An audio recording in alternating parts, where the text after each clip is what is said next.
Pourquoi sommes-nous terrorisés par un petit insecte inoffensif? Pourquoi sommes-nous persuadés d'avoir raison lorsque nous avons tort? Pourquoi nous gobons n'importe quoi sans nous poser de questions? C'est ce que nous allons voir dans cette série de vidéos sur les biais cognitifs.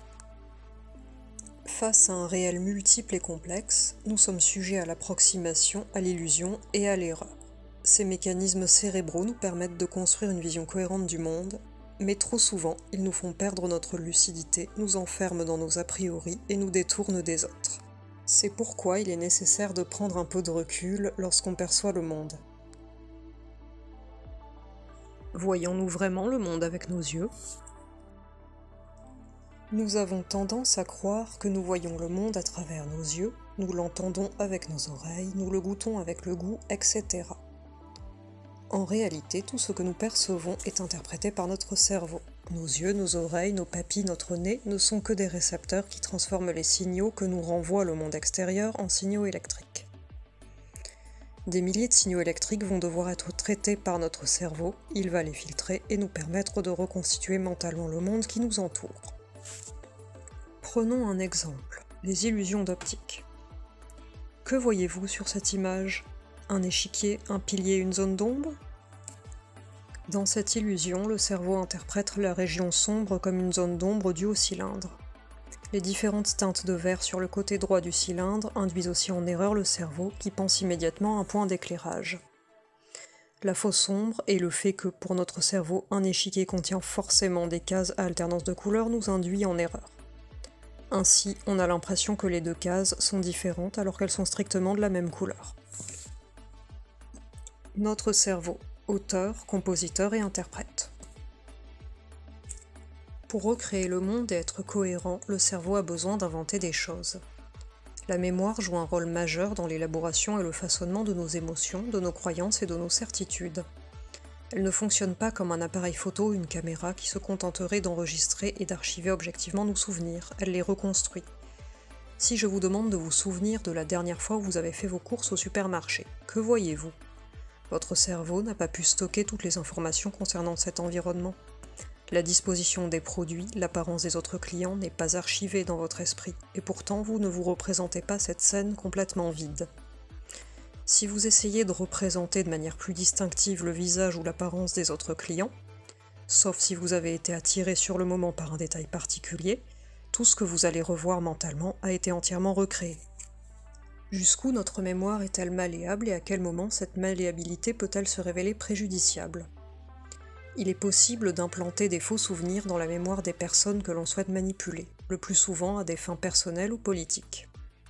Nous ne sommes pas des êtres exacts et nous faisons souvent des erreurs car nous construisons le monde par approximation.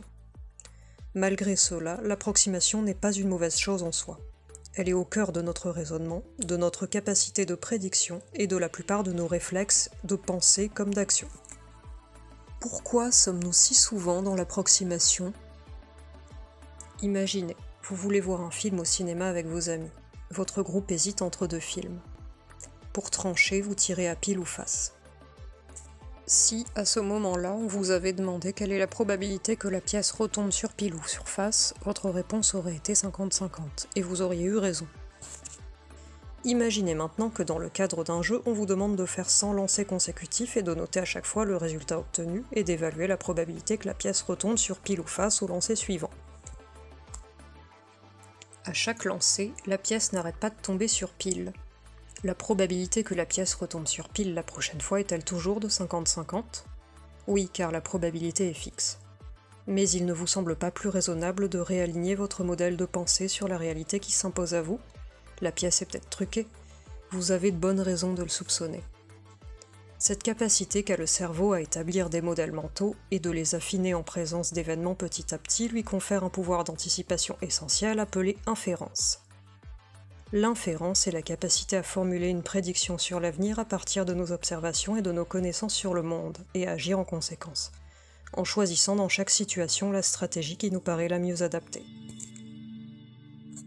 Il s'agit d'un réflexe fondé sur une appréhension approximative et rapide du réel, mais qui marche à peu près bien. Nos actions de tous les jours sont pour la plupart des heuristiques.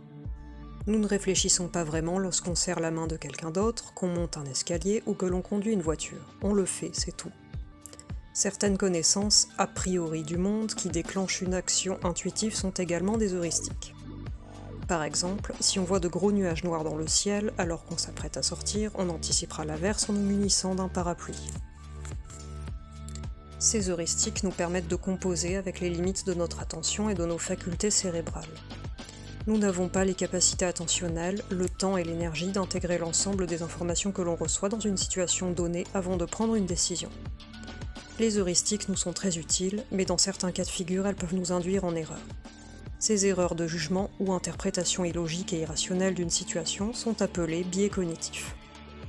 Comme il en existe une multitude, les biais cognitifs seront développés ultérieurement. Daniel Kahneman, un psychologue, a proposé un modèle théorique du fonctionnement de la pensée humaine, le système 1 et le système 2. D'après ce modèle, le système 1 est heuristique, intuitif, rapide, mais soumis à des biais et soumis à des erreurs. Le 2 est réflexif, logique, très fiable mais lent et coûteux en effort. Par exemple, si on me demande de calculer 2 plus 2, je vais utiliser le système 1. En revanche, je vais utiliser le système 2 pour résoudre 2235 moins 789. Pour Kahneman, le système 2 est supérieur au 1 car il est plus fiable. Mais tout le monde n'est pas d'accord. Un contradicteur stipule qu'un système intuitif et biaisé peut l'emporter sur le système réflexif. Une réflexion trop longue nous inhibe dans nos choix. Par exemple, vous êtes au restaurant et vous savez dès le départ ce que vous souhaitez manger. Votre ami, lui, hésite. Il a changé plusieurs fois d'avis jusqu'à ce qu'il soit contraint de commander.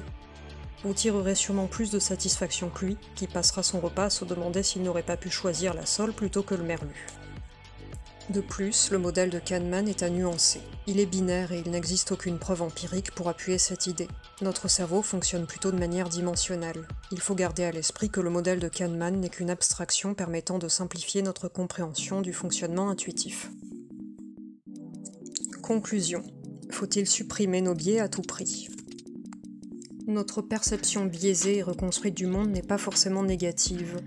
Les biais cognitifs sont souvent réduits à une liste d'erreurs qu'il faut corriger. Or, il est illusoire de vouloir totalement supprimer nos biais. L'erreur est permise à condition que l'on prenne du recul et que l'on rectifie le tir. Accepter ces erreurs ne veut pas dire être dépourvu d'esprit critique. Un compromis entre système 1 et système 2 est nécessaire à la bonne compréhension du réel. Bonne journée et à bientôt pour de nouveaux contenus.